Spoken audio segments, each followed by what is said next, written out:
Þannig Katrín, ég hef nú ekki áður séð þig á ég meina svona leik. Er þetta einskær áhugi sem allt í einu kveiknaður eða ertu í svona forseta?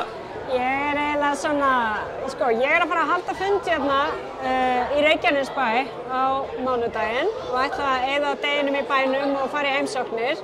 En mitt fólk hér á svæðinu sagði að það þýðir ekkert fyrir það að koma fyrir þú ert búin að mæta á einn körfuboltaleik því þú þarft að skilja hvernig hjartað slær hér. Þannig að ég náttúrulega tók þeirri áskorun og mætt. Svo það leikur líka morgun hjá Njarðvík og ef þú fylgist með, það stórleikur síðan á laugardaginn. Keflavík Grindavík. Ég veit það og morgun verður ég í kappræðum þannig að þessi ákvað ég að mæta hérna á kvennaleikinn sem reyndar mjög spennandi. En mér finnst reyndar gaman á körfuboltaleikjum. En ég hef hérna meira verið að mæta á leiki í bænum. Já, og mann áttur semst upp á slið? Sko, nú það þannig að ég auðvitað káringur, bý í Vesturbænum, en Álftanes hefur nú aðeins verið að standa sig og þar á ég vini, þannig að ég ætla að nefna Álftanesinga líka. Já, og þú jafnvel á leiðinni. Já, það reyndar óháð því, en það er bara vegna þess að þar á ég vini sem hafa verið að byggja upp það lið, sko. Ok.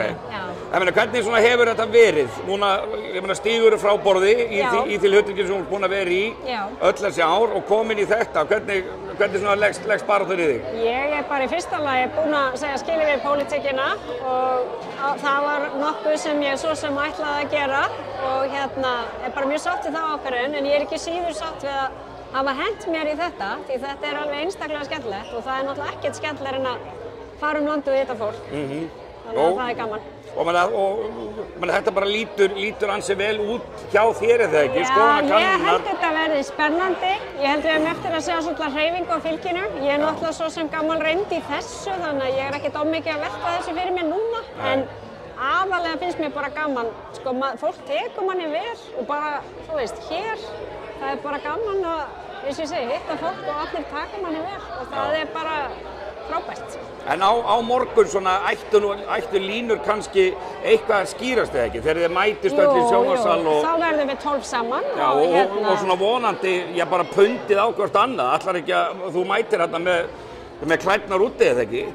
Ég ætla nú bara að vera í ákvæðinni sko því ég fyrst og fremst í framboði til þess að kynna mína sýn fyrir Ísland og ég alls ekki í framboði gegn neinum öðrum. Þannig að við sjáum þetta aðeins fyrir mér aðeins annað. Mér finnst þetta embætti bara mikilvægt, mér finnst það skipta gríðarlegu máli fyrir þjóðina og ég ekkert annað að gera í þessum kosningum en að bara leggja sjálfa mig á borðið og mína sýn til framtíðar fyrir þetta landið og þetta embætti. Ok, þessi forseti sem hafa verið, svona segjum þessi síðustu 3 kannski, menn ef þú átt að taka einhvern af þeim út úr, hverjum svona viltu líkjast? Ég ekki hægt, sko. Ég alin upp í Vigdísi, hún náttúrulega hefur rosalega áhrif. Þú veist, ég aðdáandi Ólafs Ragnars og finnst hann hafa þetta gert ótrúlega hluti í sinni forsetatíð. Og Guðni T.H. Jónasson, ég hef átt alveg ótrúlega farsælt samstarf við hann og hann hefur auðvitað verið einstaklega farsælt forseti. Það ekki hægt að gera upp á milli þessa fólks. Og ég segi það vegna þess að Íslendingar, sko, þeim tekst bara vel í að velja sér forseta. Já, bara taka besta frá þeim öllum, það ekki dálítið göfugt og gott markmið? Jú, ég held að það sé gott markmið. Ok, en segðu mér, þín svona barátta, menn ertu ekki að fara allt landið? Jú, ertu búin að fara víða til þessa? Ég búin að fara víða, ég var að koma frá Austurlandi, svo var ég aðeins á norðausturhorninu, ég á nú hluta af því eftir ennþá, þannig að þú veist, maður búin að vera víða, ég búin að vera á Suðurlandinu, sunnanverðum Vestfjörðum, Ströndum og held áfram í næstu viku af því ég ætla að leggja svolítið upp úr því að fara sem víðast í þessari baráttu. Já, það væntanlega mjög mikilvægt að láta mér finnst það allavega sjást á mannamótum og já, ég sjást á mannamótum líka bara eins og ég segi nema hjartslátt þjóðarinnar og hvernig hann ólíkur milli ólíkra svæða það besta sem frambjóðandi getur gert held ég. Sko, mér svona varða orði á það þegar ég sá þig inni að þetta litla Ísland okkar nú alveg æðislegt. Hérna þú búin að vera í því embætti sem þú varst, svo ertu bara komin hérna að mingla með fólkinu bara. Bara mætt og frá, þú veist, skilurðu, þetta eru forréttindi að búa á landi þar sem, sko, forystu fólk í samfélaginu, það ekki að vera umkringt einhverjum lífvörðum og getur bara farið frjálst ferða sinni.